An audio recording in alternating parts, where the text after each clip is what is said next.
Hello student, आज हम लोग स्टार्ट करने वाले हैं क्लास 12 का chapter number first reproduction in flowering plant. हम क्या पढ़ने वाले हैं? रिप्रोडक्शन इन फ्लावरिंग प्लांट पढ़ने वाले हैं। लेकिन यदि आपको क्या है वीडियो यदि अच्छा लगा तो उसको शेयर और सब्सक्राइब करते रहिए, जिसको हम आपको हमेशा इजी और शॉर्ट नोट्स हमेशा देते रहेंगे। ठीक है, क्या देते रहेंगे? इजी और शॉर्ट नोट्स देते रहेंगे। ठीक है, तो पहले हम क्या पढ़ेंगे? हम पढ़ेंगे रिप्रोडक्शन पढ़ेंगे। तो रिप्रोडक्शन का मतलब क्या होता है? Production of baby. क्या मतलब? प्रोडक्शन ऑफ बेबी आर का रिप्रोडक्शन। रिप्रोडक्शन का मतलब क्या होता है? जैसे कोई भी ऑर्गेनिज्म एक बेबी को क्या करता हो? प्रोड्यूस करता है। उसी चीज को क्या कहते हैं? उसी को रिप्रोडक्शन कहा जाता है। ठीक है, इसमें कोई भी जो ऑर्गेनिज्म होता है अपने ही समान क्या करता है? एक न्यू स्पीशीज को क्या करता है? बर्थ करता है, जिसको क्या कहता है? जिसको रिप्रोडक्शन बोलते हैं। क्या बोलेंगे? रिप्रोडक्शन कहा जाता है। The production of spring is called birth. ठीक है, तो उसको क्या बोलते हैं? उसको रिप्रोडक्शन कहा जाता है। फिर through this process an organism increase its number. इसमें कोई भी ऑर्गेनिज्म अपने ही नंबर को क्या करता है? उसको इंक्रीज करता है, मतलब कि अपनी ही क्या है संख्या को क्या करता है? वो कंटिन्यू रखता है, तो उसको क्या कहता है? उसको रिप्रोडक्शन बोलते हैं। ठीक है, फिर इसके बाद the continuity of life is maintain on the earth. मतलब कोई भी ऑर्गेनिज्म लाइफ को क्या करता है? अर्थ पर ही कंटिन्यूटी बनाए रखता है। किस प्रोसेस के माध्यम से?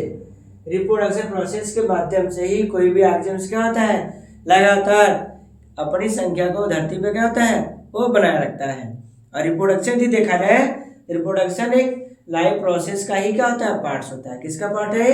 ये लाइफ प्रोसेस का ही क्या होता है? ये पार्ट्स होता है।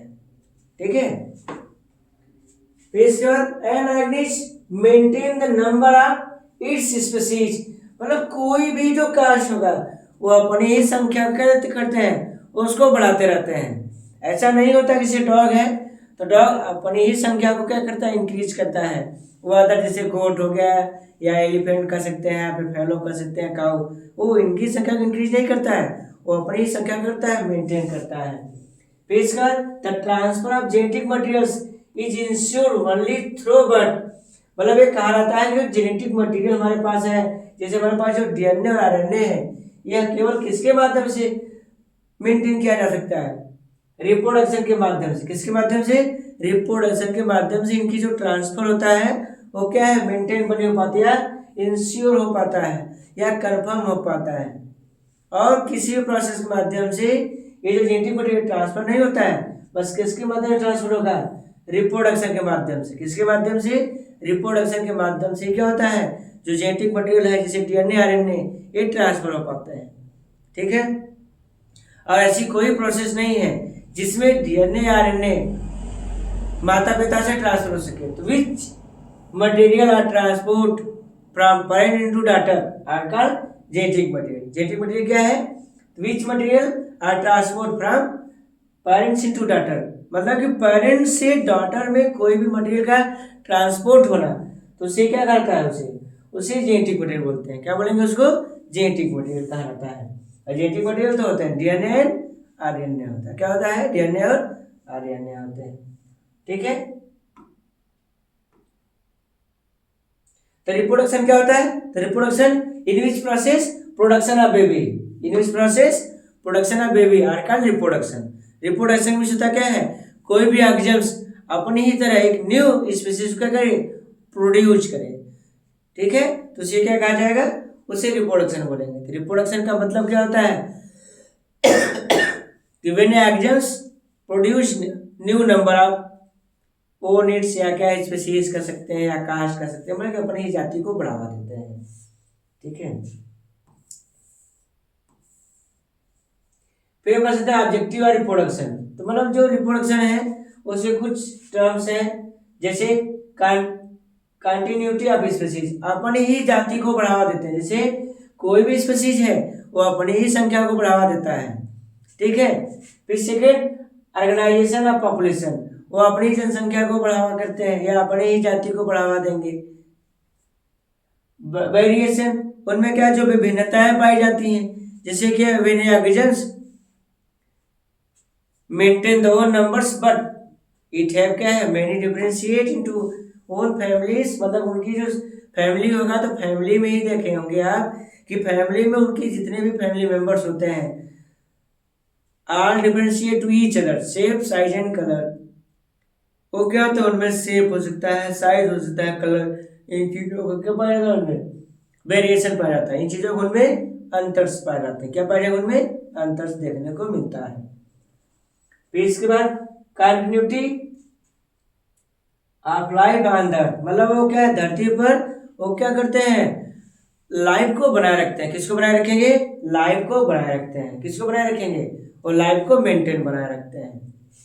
फिर इसके बाद स्ट्रेटिफिकेशन ऑफ इकोसिस्टम, वो इकोसिस्टम को मेंटेन करते हैं। इकोसिस्टम में होता क्या है कि जहाँ पे एक ऑर्गेनिज्म किसी दूसरे ऑर्गेनिज्म से क्या होता हो डिपेंड होता हो, जैसे जैसे हम फूड चेन की ही बात करें इसमें इकोसिस्टम लेकर के, तो होता क्या है हमेशा जो होता है प्रोड्यूसर होते हैं पहले। तो प्रोड्यूसर क्या होते हैं ये एनर्जी के सोर्स होते हैं। किसके सोर्स होंगे एनर्जी के सोर्स होते हैं। जब एनर्जी कोई प्रोड्यूस करता है तो एनर्जी को कौन कंज्यूम करता है कंज्यूमर्स करते हैं। कौन कंज्यूमर्स डिपेंड करते हैं। और कंज्यूमर्स को कौन माइक्रो ऑर्गेनिज्म कहेंगे। कौन माइक्रो ऑर्गेनिज्म इसको क्या करते हैं उसको यूज कर देते हैं। तो उसी को क्या बोलते हैं उसी को इकोसिस्टम कर सकते हैं। तो ecosystems maintain the food chain अंदर with the help of reproduction. Reproduction की सहायता से क्या होता है इकोसिस्टम मेंटेन हो पाती है। और इकोसिस्टम में दो चीजें होती हैं बायोटिक कंपोनेंट और एबायोटिक कंपोनेंट होती हैं जो आपस में रिलेशनशिप करके क्या है वो सर्वाइवल करते रहते हैं।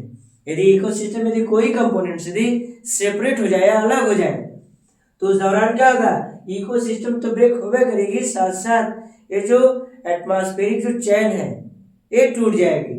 तो उसमें क्या होता है इसमें जो होता है ना सबसे प्राइमरी सोर्स यदि प्राइमरी लेवल देखा जाए इसमें कौन आता है इसमें प्रोड्यूसर्स आते हैं। कौन आता है प्रोड्यूसर मतलब प्लांट की बात हो रही है ये प्रोड्यूसर्स होते हैं। और प्रोड्यूसर में कौन डिपेंड होता है इस पे कंज्यूमर्स डिपेंड होते हैं। कौन इस पे कंज्यूमर्स डिपेंड होते हैं। और कंज्यूमर्स पे कौन डिपेंड होता है माइक्रो ऑर्गेनिजम्स हो सकते हैं या डिकम्पोजर्स कर सकते हैं हमें, ठीक है ये सब डिपेंड होते हैं। फिर इसके बाद हम नेक्स्ट आते हैं basic similarities of reproduction. Reproduction की कुछ समानताएं भी क्या है कि दिखाया गया है कि मतलब रिप्रोडक्शन से कुछ समानता है क्या हम कुछ समानताएं इससे ले सकते हैं, ठीक है। इसमें पहले हमने बताया है कि it maintain similarities as follow such as cell division, ठीक है। जैसे सेल डिवीजन का मतलब क्या होता है when a cell are divided into two or more daughter cells are called division। Division क्या होता है डिवीजन का मतलब क्या होता है कि जब कोई एक सेल दो या दो से अधिक भागों में टूट के अलग हो जाए तो उसे डिवीजन कहा जाता है। और डिवीजन के दौरान ही क्या है कोई भी सेल्स अपने बॉडी के अंदर जीन रेप्लिकेशन होना डीएनए रेप्लिकेशन होना अपनी बॉडी का ग्रोथ करना रिपेयर्स करना मेंटेन करना अपने नंबर्स को मेंटेन करना, तो से क्या है किस में आते हैं और सेल डिवीजन के अंतर्गत ही आते हैं। सेल डिवीजन के अंतर्गत क्या होता है तो उसके पार्ट्स का डिवाइड होना उसका नंबर इंक्रीज करना ये सारे पार्ट्स किसके अंतर्गत आता है डिवीजन के अंतर्गत आते हैं। और जो डिवीजन होता है डिवीजन दो होती है कौन कौन सी एक होती है डिवीजन माइटोसिस होती है। एक डिवीजन क्या होती है एक डिवीजन मियोसिस होती है। तो जो माइटोसिस होता है तो mitosis when cell divided into two equal daughter cell. जो माइटोसिस होता है तो माइटोसिस में एक सेल डिवाइड करके कितने में बदलता है टू इक्वल डॉटर सेल्स में वो डिवाइड कर जाते हैं। कितने में बदलेंगे टू इक्वल डॉटर सेल्स में बदलेंगे। जिसकी खोज किसने किया था 1882 में डब्ल्यू फ्लेमिंग ने किया था। किसने किया था डब्ल्यू फ्लेमिंग ने इसकी डिस्कवरी किया था। और जो मियोसिस होता है मियोसिस में क्या होता है when cell divided into 4 half daughter cells कितने बदलेगा 4 हाफ डॉटर सेल्स में बदलेगा। ऐसी खोज किसने किया था 1905 में किसने फार्मर एंड मोरे ने इसकी डिस्कवरी किया था। तो सेल डिवीजन का मतलब क्या होता है कि when a cell are divided into two और more data cells are called cell division. और सेल डिवीजन का रिक्वायरेबल होता है यदि सेल को डिवाइड किया तो उस दौरान जो उनके पास होते हैं इनकी संख्या का बढ़ना, बॉडी का रिपेयर्स होना, नंबर का इंक्रीज करना और बड़ी संख्या को मेंटेन करना, डीएनए का रेप्लिकेशन करना, जीन का रेप्लिकेशन होना, इन सब सारी चीजों में क्या करता है ये सेल डिवीजन में हेल्प करता है। सिंथेसाइज ऑफ आरएनए, यहाँ पे आरएनए का क्या होता है, यहाँ पे आरएनए की संख्या को बढ़ाया जाता है। किसी किया जाएगा आरएनए की संख्या को बढ़ाने का मतलब क्या है, उसको संश्लेषित किया जाएगा, उसको जोड़ा जाएगा। जोड़ने के बाद भी क्या होता है, जो आरएनए होते हैं एक टाइप्स की जेनेटिक मटेरियल भी होती है और साथ साथ ये जेनेटिक मटेरियल को क्या करती है, ये कंट्रोलिंग करने का काम करते हैं। क्या करेंगे, उसको कंट्रोल करने का भी वर्क करते हैं। Synthesis of proteins and other क्या है बायोकेमिकल सबस्टेंसेस। और यहाँ पे क्या होता है, प्रोटीन के साथ साथ अदर जो क्या है बायोकेमिकल मटेरियल सबस्टेंस होते हैं उसको भी क्या कहता है, सिंथेसाइज किया जाता है। फिर नेक्स्ट आते हैं ओरिजिन ऑफ न्यू स्पीसीज। और रिप्रोडक्शन एक ऐसी बेसिक यूनिट होती है जिसके द्वारा धरती पे क्या कहता है, न्यू स्पीसीज को ओरिजिनेट किया जाता है।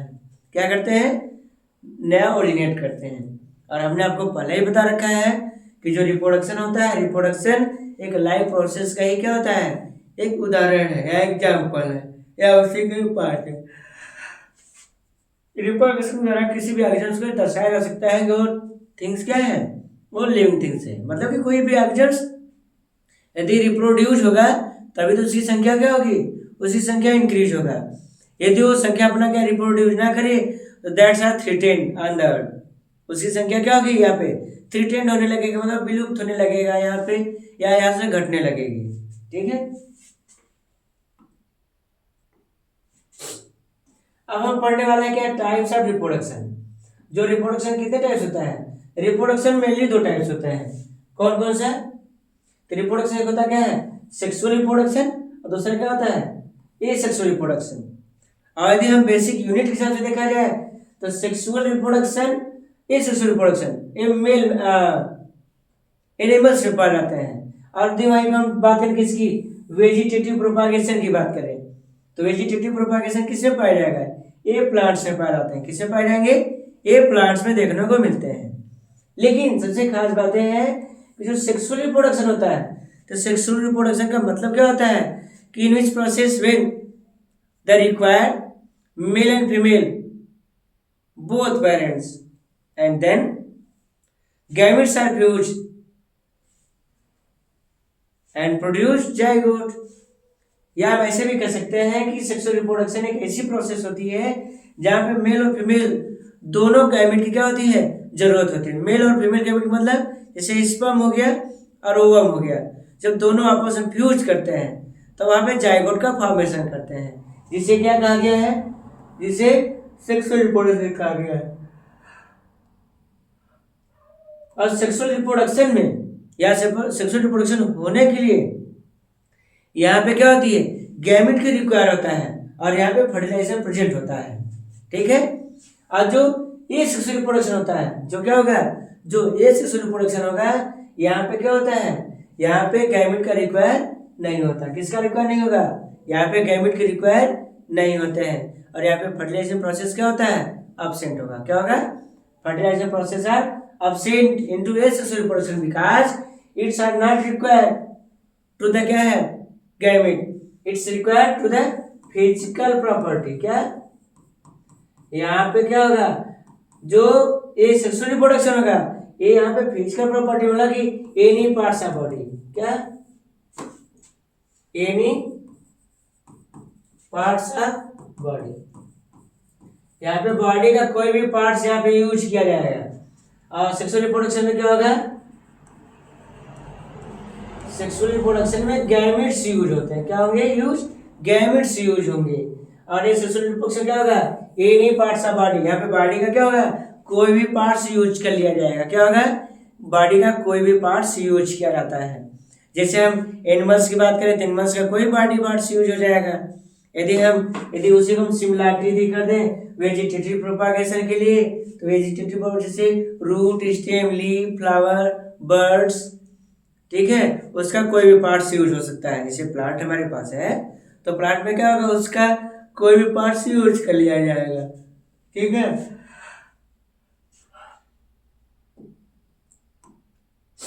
तो कुछ उसके हम बेसिक यूनिट देखते हैं, जैसे हम देखते हैं क्या बेनिट्स, जैसे हम देखें बेनिफिट्स ऑफ सेक्सुअल रिप्रोडक्शन, जैसे सेक्सुअल रिप्रोडक्शन के फायदे क्या है और उसके क्या होंगे, the lack of sexual reproduction. तो सेक्सुअल रिप्रोडक्शन से कुछ घाटा भी हो सकता है। यदि देखिए श्योर सी बात, यदि किसी चीज का यदि फायदा है तो उसके क्या है, उसके घाटे भी हैं। फायदा का मतलब क्या है, जो हमारे क्या एडवांस के लिए हो या आगे क्या उसका बेनिफिट्स होता हो या कुछ उसकी जरूरतें भी हो। और घाटे का मतलब ये होता है कि कुछ उससे नुकसान भी होते हैं हमारे, या कुछ हानियाँ होती है। तो चलिए फर्स्ट स्टार्ट करते हैं कि दे आर क्या है मेनी बेनिफिट्स ऑफ क्या है सेक्सुअल रिप्रोडक्शन, कि सेक्सुअल रिप्रोडक्शन के कुछ यहाँ फायदे हैं। Number first, fertilisation is found in it, मतलब यहाँ पे क्या पड़ता है, फर्टिलाइजेशन पढ़ा था हमने। फर्टिलाइजेशन बोला मतलब जहाँ पे मेल गैमेट और फीमेल गैमेट आपस में फ्यूज होकर के किसका फॉर्मेशन करें, जाइगोट का फॉर्मेशन करते हो। किसका फॉर्मेशन करते हो, जाइगोट का। तो उसे क्या कहलाता है, उसको फर्टिलाइजेशन बोलते हैं। फर्टिलाइजेशन मतलब जहां पे मेल गैमेट और कौन, फीमेल गैमेट, मेल गैमेट और फीमेल गैमेट आपस में फ्यूज होकर के किसका फॉर्मेशन करते हो, जाइगोट का फॉर्मेशन करते हो। तो उसे क्या कहलाता है, उसे फर्टिलाइजेशन प्रोसेस कहलाता है। अब फर्टिलाइजेशन प्रोसेस कितने टाइप्स होते हैं, दो होता है। कौन कौन सा, इंटरनल फर्टिलाइजेशन और एक्सटर्नल फर्टिलाइजेशन। जो इंटरनल होगा तो फ्यूजन ऑफ गैमेट्स और सक्सेस इनटू फीमेल बॉडी। जब फर्टिलाइजेशन कहाँ पाया जाए, फीमेल बॉडी में पाया जाए, तो उसे क्या बोलेंगे, उसे बोलेंगे इंटरनल फर्टिलाइजेशन। और when the fusion of gametes are found या success outside of female body are called external fertilization. जो एक्सटर्नल फर्टिलाइजेशन होगा ये फीमेल बॉडी के बाहर होगा, जैसे फ्रॉग हो सकता है और सम फिशेस, कुछ मछलियों में पाया जाता है। कुछ फ्रॉग्स या आप कह सकते हैं सभी फ्रॉग्स कह सकते हैं और कुछ मछलियां कह सकते हैं। तो इनमें जो फर्टिलाइजेशन पाया जाता है वो एक्सटर्नल होता है, मतलब कि मेल और फीमेल दोनों अपने गैमेट्स को रिलीज कर देते हैं या प्रोड्यूस कर देते हैं। और वाटर की सहायता से क्या होता है, या वाटर की हेल्पिंग से उनका फर्टिलाइजेशन प्रोसेस क्या होने लगता है, कंप्लीट होता है। तो उसे क्या कहा जाता है, उसे एक्सटर्नल फर्टिलाइजेशन कहते हैं। और जहाँ पे बॉडी के इनसाइड गैमेट का फ्यूजन हो और बाद में उसको बर्थ किया जाए तो उसको क्या कहा जाएगा, उसको इंटरनल कहा जाता है। फिर सेकेंड है variation is a major factor of nature reason. कह रहा है कि यहाँ पे प्रकृति का सबसे बड़ा परिवर्तन कौन है, यहाँ पे वेरिएशन है, विभिन्नताएं है, मतलब कि विभिन्नता के द्वारा एक नई प्राणी उत्पन्न होती है। आपने देखा होगा कि sexual reproduction produce a dissimilar variety species on the earth, such as हम कह सकते हैं हाइब्रिड कर सकते हैं। सेक्सुअल रिप्रोडक्शन से हमेशा कौन सी कास्ट बर्थ होती है, सेक्सुअल रिप्रोडक्शन से हमेशा हाइब्रिड कास्ट होगा। क्यों, क्योंकि जब एक मेल और एक फीमेल जब प्रोड्यूस होते हैं तो बेबी के पास कितने परसेंट आते हैं, 50% मेल का होता है और 50% किसका होता है, फीमेल का लक्षण होते हैं। तो 50% मेल लक्षण आ गया और 50% क्या आ गया, ये फीमेल के सिम्टम्स आ गए। तो देखा जाए तो हिसाब से तो 15% क्या हो गया, मेल का हो गया और 50% लक्षण फीमेल के हो गए। तो उस हिसाब से क्या है, 50% लक्षण मेल और फीमेल होने के कारण तो ये कौन सी कास्ट हुआ है, ये हाइब्रिड हुआ है। बोला कि it is a dominant species on the, यहाँ पे क्या होगा, ये डोमिनेंट में आएगा, किस में आएगा, ये डोमिनेंट के अंतर्गत आता है। मतलब कि इट सर्वाइव ऑन द, ये काफी अच्छे तरीके से ये इन्वायरमेंट में सर्वाइव कर सकता है। फिर second process, 2 parents are required. यहाँ पे 2 पेरेंट्स की क्या होती है, जरूरत होता है। क्या होगा यहाँ पे 2 पेरेंट्स, हमने अभी बोला ना कि यहाँ पे गैमेट जरूरत होगा।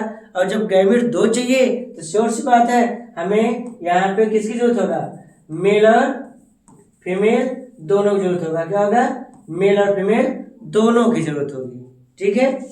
फिर next, optimisation of sexual generation. The causes of changing environment holds relatively highly customise ability towards direction. कह रहा है कि यहाँ पे यदि सेक्सुअल रिप्रोडक्शन यदि हो रहा है तो सेक्सुअल रिप्रोडक्शन के द्वारा ही क्या होगा, कोई हाइब्रिड कास्ट प्रोड्यूस होगी। जब हाइब्रिड कास्ट प्रोड्यूस होगा तो धीरे धीरे क्या होता है, वही अर्थ पे सर्वाइव कर सकता है। यदि अपने को डोमिनेंट कोई चीज ना बनाए तो धीरे धीरे क्या से यहाँ से क्या हो जाएगी, और रिसेसिव हो जाएगी। तो कोई भी ऑर्गेनिजम्स यदि उसमें सेक्सुअल रिप्रोडक्शन नहीं होता है और वेजिटेटिव रिप्रोडक्शन होता है तो मैक्सिमम 100 में 90% देखा जाए तो रिसेसिव लगते हैं। क्यों? क्योंकि इन्वायरमेंट डे बाय डे हमेशा चेंज होता रहा है। जब इन्वायरमेंट चेंज होता है तो वहाँ पे श्योर सी बात है ऑर्गेनिजम्स को भी क्या करना है, अपने बॉडी को यहाँ पे अर्थ में सर्वाइव करने के लिए उसको चेंजिंग करना बहुत जरूरी है। यदि चेंजिंग नहीं किया तो धीरे क्या होते हैं, वो थ्रेटेंड होने लगते हैं और उनकी संख्या यहाँ से करने लगेगी, कम होने लगेगी। फिर नंबर नेक्स्ट, OL के life of times of sexual generation the result of fruit of the क्या scheme is that the amounts of क्या राइजेस इन इट। मतलब कह रहा कि यहाँ पे जो होगा एक टाइम के बाद उनकी संख्या यहाँ से क्या होने लगेगी, वो कम होने लगेगा। ठीक है। फिर कह रहा है generations interventions occurs in the क्या results means result and diploid generations in sexual generations which is developed in the survive and on the organism या क्या of the organism मिस्टेक। तो इसका मतलब क्या है कि जैसे कोई भी ऑर्गेनिज्म है यदि उसका जनरेशन आगे पास हो रहा है तो इसका मतलब ये है कुछ डोमिनेंट होना चाहिए। यदि आगे पास यदि डोमिनेंट नहीं है तो कुछ ही समय बाद क्या होने लगते हैं, और रिसेसिव होने लगते हैं।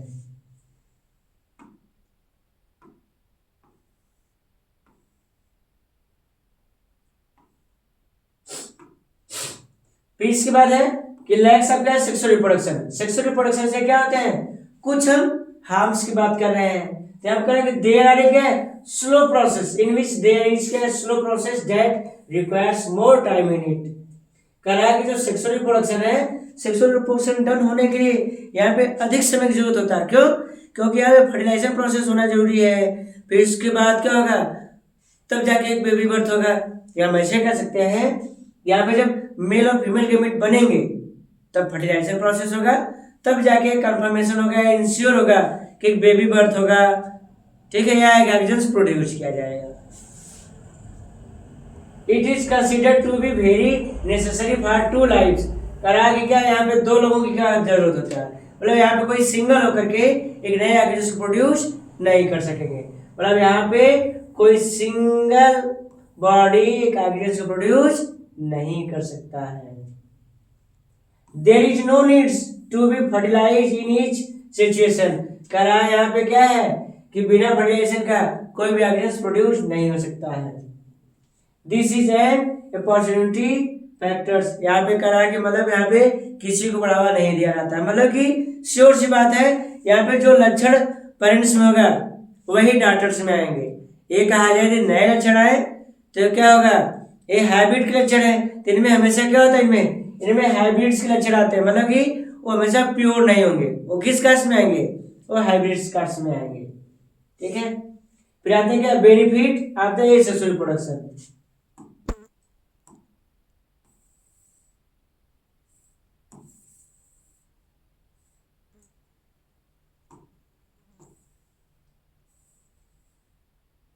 Benefits of asexual reproduction. एक सेक्सुअल रिप्रोडक्शन होता क्या है, एक सेक्सुअल रिप्रोडक्शन का मतलब है हमने आपसे बोला कि एक सेक्सुअल का मतलब होता है क्या है, in which process when organisms are produced by physical parts of body. मतलब बॉडी का कोई भी parts, any parts of body are help to the production of new organisms on the earth are called या तो physical कह सकते हैं या तो क्या कह सकते हैं उसको ए सेक्सुअल रिप्रोडक्शन कह सकते हैं।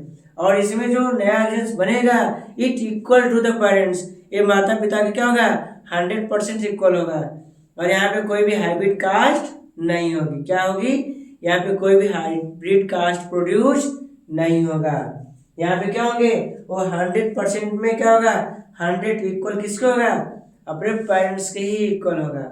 मतलब कि इट सिमिलर मॉर्फोलॉजिकली कह सकते हैं, जेनेटिकली होते हैं, मतलब एकदम 100 to 100% इक्वल होने लगते हैं। ठीक है, इसके बाद है कि therefore there is no needs for other parents and the क्या possibility of being determined by the generation. यहाँ पे कह रहा है कि मतलब यहाँ पे क्या है कि केवल एक ही पेरेंट से क्या होती है, हमें एक नए स्पीशीज की क्या होती है, उम्मीद होने लगता है कि एक ही यहाँ पे बॉडी होती रहेगा तो अभी क्या हो सकता है, ऑर्गेनिज्म प्रोड्यूस किया जा सकता है। तो यहाँ पे फर्टिलाइजेशन प्रोसेस का कोई भी नीड्स या ऐसा चीज नहीं होता है। ठीक है, हमारे पास जो ये सेक्सुअल रिप्रोडक्शन होता है, तो सेक्सुअल रिप्रोडक्शन में क्या है कि माना गया है कि यहाँ पे जो भी ऑर्गेनिज्म यहाँ पे जो प्रोड्यूस हुए हैं, यहाँ पे हमें किसी भी प्रकार की क्या है, किसी मेल और फीमेल इन दोनों की जरूरत नहीं होगा, न यहाँ पे फर्टिलाइजेशन प्रोसेस पाई जाएगी, और न यहाँ पे गैमेट का फ्यूजन भी नहीं होगा। और जो स्पीशीज नया बनेगा इस सेक्सुअल रिप्रोडक्शन में, वो हमेशा क्या होगा, वो हमेशा प्योर होगा, एकदम genetically pure to the parents that are not differ to any person कह सकते हैं। क्योंकि जो ऑर्गेनिज्म जो नया प्रोड्यूस हो रहा है इस सेक्सुअल रिप्रोडक्शन में, वो पेरेंट्स क्या होगा 100 में 100% इक्वल होते हैं, इनमें कोई भी डिफरेंशिएट नहीं होता है, वो हाइब्रिड होगा ही नहीं। क्या नहीं होगा, हाइब्रिड्स नहीं होंगे।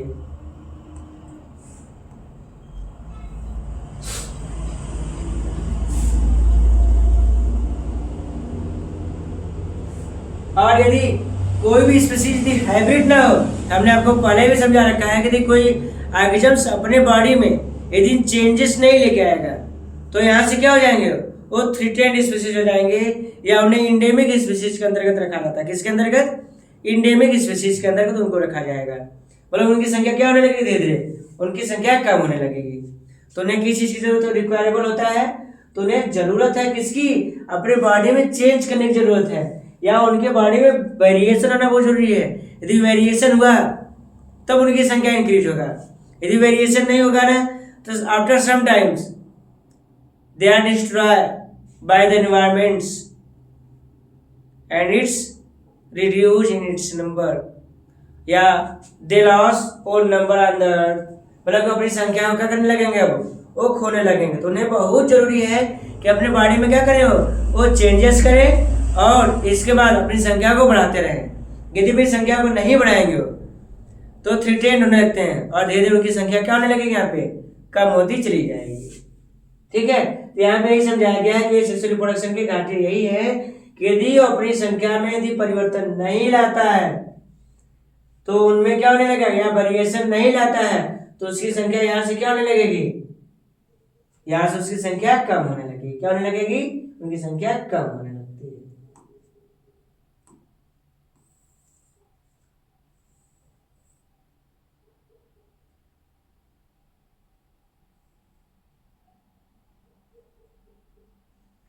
अब हम पढ़ने वाले हैं वेजिटेटिव प्रोपागेशन पढ़ने वाले हैं।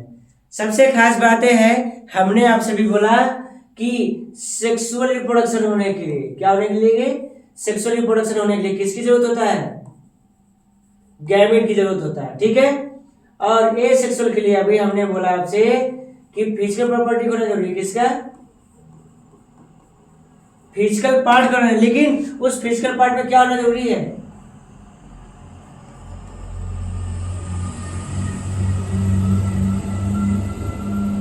वहां पे किसका जरूरी है, न्यूक्लियस का होना जरूरी है। यदि हम वेजिटेटिव का देखें तो यहाँ पे फिजिकल पार्ट्स होना जरूरी है, लेकिन उस फिजिकल पार्ट में किसका होना जरूरी है, बर्ड्स का होना जरूरी है। यदि प्लांट्स में यदि बर्ड्स ना मिले तो नए ऑर्गेनिज्म को प्रोड्यूस नहीं कर सकते हैं। मतलब कि प्लांट्स में वेजिटेटिव प्रोपागेशन होने के लिए वहां पे किसकी जरूरत होगा, वहां पे बर्ड की जरूरत होगा। वो तो बात की बात है कि मतलब वहां पे रूट, स्टेम, लीफ या फ्लावर किसी के माध्यम से एक नया ऑर्गेनिज्म प्रोड्यूस हो सकता है, लेकिन वहां पे यदि बर्ड्स नहीं है तो ऑर्गेनिज्म प्रोड्यूस नहीं हो सकता है। तो वेजिटेटिव प्रोपागेशन के लिए मोस्ट इंपॉर्टेंट यदि कोई फैक्टर है तो कौन है, वो बर्ड है। यदि बर्ड नहीं है तो वहां पे नया स्पीशीज प्रोड्यूस नहीं हो सकता है, या नए वहां पे जो उनकी जो नंबर है, नंबर यूज नहीं हो सकता है। तो बिना बर्ड का नहीं हो सकता है, सीधा सीधा कहा जाए तो सेक्सुअल रिप्रोडक्शन के लिए गैमेट होना जरूरी है। ये सेक्सुअल रिप्रोडक्शन के लिए फिजिकल पार्ट तो ठीक है, लेकिन वहां पे न्यूक्लियस प्रेजेंट होना जरूरी है। और जो वेजिटेटिव प्रोपागेशन है, यहाँ पे किसका होना जरूरी है? यहाँ पे बर्ड का होना जरूरी है। किसका? बर्ड का।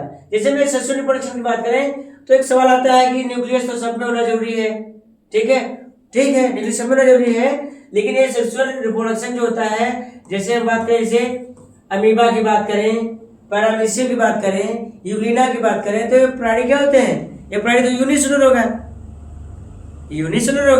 तो एक मतलब कि whole body made by only one cell. जो हमारे पास अमीबा, पैरामीशियम, यूग्लिना हो जाएगा, लेशमेनिया हो जाएगी, ये क्या होंगे? यूनिसेल बॉडी होंगे। पर इनका टोटल बॉडी कितने सेल का बना होता है? एक ही सेल का बना होगा। जब इनकी बॉडी इनकी बॉडी थी, इनकी बॉडी के पास न्यूक्लियस था। यदि इनकी बॉडी यहाँ से डिवाइड कर दे तो क्या नया ऑर्गेनिज्म प्रोड्यूस हो सकता है? नहीं प्रोड्यूस हो सकता है। तो यहाँ पे जरूरी है कि न्यूक्लियस के पास से डिवाइड होना जरूरी है। किसके पास से जरूरी होना है? न्यूक्लियस के पास से डिवाइड होना जरूरी है। हमारे कहने का मतलब यही था कि यदि न्यूक्लियस डिवाइड होगा तभी इनके पास होगा। यदि ऐसा थोड़ी ना है कि वेजिटेटिव प्रोपागेशन हो गया तो यहीं से टूट के निकल गया, हो गया नया बॉडी पार्ट्स, एक नया ऑर्गेनिज्म बन गया। ऐसा नहीं होता है। वहां पे न्यूक्लियस, ए सेक्सुअल के लिए किसका जरूरी होना जरूरी है? न्यूक्लियस की डिवाइडेशन होना जरूरी है। और इसके पास वेजिटेटिव के लिए यहाँ पे बर्ड होना बहुत जरूरी। बर्ड नहीं है तो उसका डिवाइडेशन नहीं हो सकता है, ठीक है। और इसके बाद जो वेजिटेटिव प्रोपागेशन होता है, तो वेजिटेटिव प्रोपागेशन के लिए हमारे पास क्या होना जरूरी है? जैसे एनी पार्ट्स ऑफ प्लांट, मतलब कि जो प्लांट का एनी पार्ट्स होना जरूरी है। जैसे हम बात कर सकते हैं, जैसे लीफ हो सकता है, स्टेम हो सकता है, रूट्स हो सकता है, उसका फ्लावर हो सकता है, उसके बर्ड्स हो सकते हैं। ये सारे पार्ट्स की क्या होती है? कोई भी पार्ट्स होना जरूरी है। और वहाँ पे क्या होना जरूरी है? वहाँ पे बर्ड है। यदि वहाँ पे बर्ड्स है और फेवरेबल कंडीशन है, it change into new organisms या न्यू स्पीशीज या न्यू जनरेशन प्रोड्यूस कर सकता है। मतलब जो प्लांट का जो बेबी है वो किसके माध्यम से प्रोड्यूस हो सकता है? बर्ड के माध्यम से प्रोड्यूस हो सकता है, या वेजिटेटिव रिप्रोडक्शन से प्रोड्यूस हो सकता है। लेकिन वहाँ पे फेवरेबल कंडीशन होना क्या है? जरूरी। यदि फेवरेबल कंडीशन है तो ग्रो होंगे, यदि फेवरेबल कंडीशन नहीं है तो रिप्रोड्यूस नहीं हो पाएंगे, ठीक है। तो इनके फायदे यही हैं कि मतलब कि ये highly quality plants can be obtain, मतलब कहा जाता है कि यहाँ पे जो प्लांट्स होंगे ना वो काफी हाई क्वालिटी के क्या होते हैं? वो प्रोड्यूस किए जा सकते हैं। क्या होंगे? हाई क्वालिटी के प्रोड्यूस किए जा सकते हैं। कि मतलब श्योर सी बात है कि आप अपने क्या हाथ के माध्यम से क्या उसको प्रोड्यूस करेंगे, ठीक है। और यहाँ पे जो भी होगा आप बेस्ट क्वालिटी की क्या है? प्लांट ग्रोइंग करा सकते हैं, ठीक है। आप यहाँ पे क्या होगा? जो प्लांट्स बनेगा इनमें कोई भी क्या है? डिफरेंस नहीं होगा। मतलब जो नया गैस बनेगा उसमें क्या होगा? कोई भी डिफरेंस नहीं होगा। फिर क्या है? Large takes several years to give fruits, मतलब कि जो वेजिटेटिव प्रोपागेशन से पौधे उगाए जाते हैं वो लंबे समय तक क्या है? उनसे हम ऐसे हम फ्लावर प्राप्त कर सकते हैं, मतलब कि यूजेबल पार्ट्स उनसे प्राप्त कर सकते हैं। जैसे हम मेडिसिन की बात करें, फ्रूट्स की बात करें, फ्लावर्स की बात करें, लीफ की बात करें, तो इस इन्वायरमेंट में बहुत सारे ऐसे क्या प्लांट्स हैं, जो चीज़ें हैं जो मानव ने क्या किया है? अपने फायदे के लिए ग्रो अप कराया है। क्या किया है? अपने फायदे के लिए उसको ग्रो अप कराया है।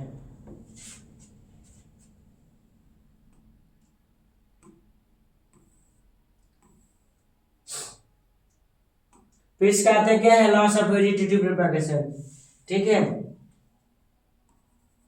तो ड्यू टू फॉलोइंग लॉसेस, मतलब इससे क्या है? इससे बहुत सारे घाटे भी। जैसे कोई भी चीज है तो श्योर सी बात है, यदि उसका यूज है, यदि वो एडवांस में है, यदि उसके कुछ फायदे हैं तो उससे कुछ लॉस भी हमारे होते हैं। क्या होते हैं? कुछ लॉस भी होते हैं। और इसका लॉस देखा जाए तो लगभग 60% बराबर है। क्यों? यदि कोई भी एक्शन यदि अपने अंदर का वेरिएशन नहीं लाता है तो उनमें क्या डिजीज होने की संभावनाएं ज्यादा है। और उनके जो फुटप्रिंट्स ही बार बार बनेंगे तो क्या होगा कि इनसे घाटे होंगे कि उनका जो नंबर है, नंबर पे क्या होने लगता है? प्रभाव होने लगता है, ठीक है। एक समय के बाद वो लंबे रोगों से ग्रसित हो जाएंगे या उनको रोग या डिजीज होने लगेंगे। तो सारी समस्याएं क्या होती हैं? उनके साथ बढ़ने लगती हैं और धीरे धीरे क्या होने लगते हैं? वो थ्रीटेन होने लगेंगे। क्या होने लगेंगे? वो थ्रीटेन होने लगते हैं, जिससे उनकी संख्या क्या होती है? उनकी संख्या कम होने लगती है। क्या होती है, करने लगती है, कम होने लगती है। ठीक है, तो आज हमने क्या पढ़ा, हमने आज पढ़ा क्या है, रिप्रोडक्शन। क्लास 12 का पढ़ा है, जो क्या है कि रिप्रोडक्शन का मतलब होता है क्या है, when exams produce new exams on the earth. मतलब कि करा कि रिप्रोडक्शन एक ऐसी प्रोसेस होती है जिसमें किसी एग्जम्स को क्या कहता है, वो बेबी प्रोड्यूस किया जाता है। तो बेबी प्रोड्यूस करने से जो जितनी भी संबंधी जानकारी होती है वो रिप्रोडक्शन ही होता है। ठीक है, यदि आज का वीडियो हमारा अच्छा लगा हो तो इसको लाइक शेयर और करते रहिए।